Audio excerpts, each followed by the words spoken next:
बनारस की आवाज news channel like subscribe share जरूर करें। जय हिंद साथियों, आप देखना शुरू कर चुके हैं बनारस की आवाज न्यूज चैनल। देश के जो हालात हैं इस समय, जिस तरह से नरेंद्र मोदी जी कैमरे के सामने आते हैं और कहते हैं कि देश की जनता को संबोधित करते हैं और कह रहे हैं कि 1 साल तक हमें सोना नहीं खरीदना चाहिए और विदेशी यात्राओं से बचना चाहिए और तेल का कम इस्तेमाल करना चाहिए और तमाम तरह के बचत की बातें माननीय प्रधानमंत्री जी कर रहे हैं। और इसी को लेकर जो स्वर समाज है और जो सोने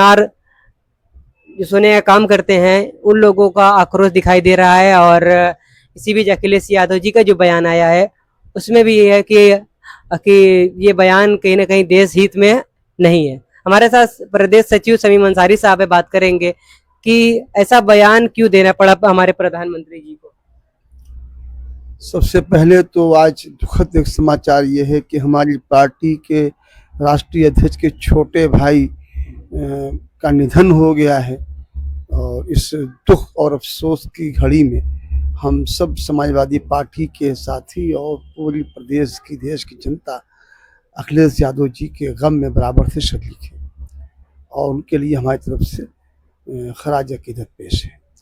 आपने जो सवाल किया कि आदरणीय प्रधानमंत्री जी ने सोना 1 साल ना खरीदने की हिदायत की,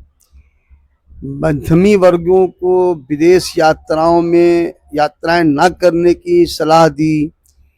खाने में तेल कम से कम इस्तेमाल करने की सलाह दी, पेट्रोल कम से कम खर्च करने की सलाह दी, गैस की किल्लत चल ही रही है, तमाम औरतें उपला पे लकड़ी पे ऐसे वैसे खाना बमुश्किल तमाम बना रही हैं। कुल मिला जुला करके हिंदुस्तान की आधी आबादी महिलाओं का अपमान हो रहा है, महिलाओं के जेवर छीने जा रहे हैं, महिलाओं का सुकून छीना जा रहा है, महिलाओं की मतलब हर तरह से उनकी प्रताड़ना वो सरकार कर रही है जो महिलाओं का सम्मान देने की, उत्थान करने की, उनको आरक्षण देने की फर्जी कहानी गढ़ रही है, वो सरकार कर रही है। आदरणीय प्रधानमंत्री जी ने कहा था कि आपका देश अब सुरक्षित हाथों में है, आप अपना देश सुरक्षित हाथों में देने जा रहे हैं और 60 दिन हमको दे दीजिए, मैं आपकी विश्वास से खरा नहीं उतरूंगा, तो जो चौराहा तय कर लीजिए वहां मैं आ जाऊंगा, जो सदा तय कर लीजिए मुझे आप दे दीजिए। माननीय प्रधानमंत्री जी जो आज हैं हमारे देश के वजीर आजम साहब, उन्होंने ये अपने चुनावी रैलियों में ये कह रहे थे बार बार कि हम महंगाई खत्म कर देंगे, अराजकताएं खत्म कर देंगे, हम प्रत्येक वर्ष 2 करोड़ युवाओं को रोजगार दे देंगे, लेकिन सारे मुद्दे पर हमारे आदरणीय प्रधानमंत्री जी फेल हुए और हालात आज ये है कि औरतों से उनके जेवर छीने जाने लगे। कलाकार जो हमारा समाज है, सुनार समाज है, उनके हाथ से रोजी छीनने की कोशिश की जा रही है, बल्कि छीन ली गई 1 साल तक। जब कोई व्यक्ति सोना नहीं खरीदेगा और ऊपर से ये कहा जाए कि जो व्यक्ति आदरणीय प्रधानमंत्री जी की बात नहीं मानेंगे वो राष्ट्रद्रोही है, देशद्रोही है, इससे शर्मनाक बात क्या हो सकती है कि हम अपनी पत्नी के लिए, अपने बेटी के लिए, अपने भाइयों के लिए, अपनी बहन के लिए हम मंगलसूत्र ना खरीद सके। ये ना खरीदना देशद्रोही वाला, खरीदने पर देश रहेगा, चार्ज लगेगा, हद हो गई भाई। और ये मानना पड़ेगा कि देश पूर्ण रूप से असुरक्षित हाथों में है। और मैं आपके चैनल के माध्यम से कहना चाहता हूं कि आदरणीय मोदी जी, आदरणीय योगी जी, आप बिल्कुल आप मुसलमान को मदद मत कीजिए, नहीं चाहिए मदद आपकी मुसलमानों को। हम देश में रहते हैं, देश में खाते हैं, देश के मालिक हैं, वोटर हैं, हमें बहुत है, ये हमें नौकरी नहीं चाहिए आपकी। लेकिन जो हमारा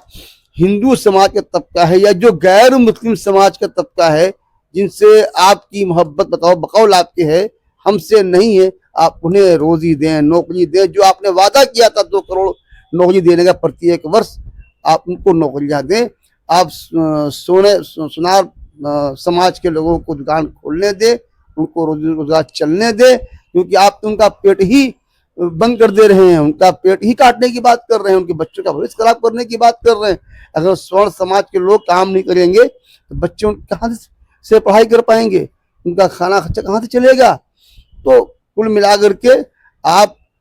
गैर मुस्लिम समाज के जो हमारे हिंदुस्तानी लोग हैं, आप उनकी भरपूर मदद कीजिए, उनके साथ आप शफकत का, मोहब्बत का, अखलाक का काम कीजिए और सबको रोजगार से जोड़ने की कोशिश कीजिए, सबको नौकरियां दीजिए। हम फर्नीचर बना के अपना पेट पाल लेते हैं, हम साड़ी की बुनाई करके अपना पेट पाल लेते हैं। आपने बनारस की साड़ी की कारोबार भी तबाह कर दिया मोदी जी ने, फिर भी कोई शिकवा नहीं है आपसे। अल्लाह का शुक्र है हम लोग खा जी रहे हैं, एक खाना मिलता है हम खा लेंगे। हम तेल कम खाएंगे अपने देश हित में, हम पेट्रोल कम जलाएंगे अपने देश हित में, ये यहाँ तक तो मैं मान सकता हूँ। लेकिन सुधार समाज के लोगों को दुकान खोलने की इजाजत दी जाए और उनको कारोबार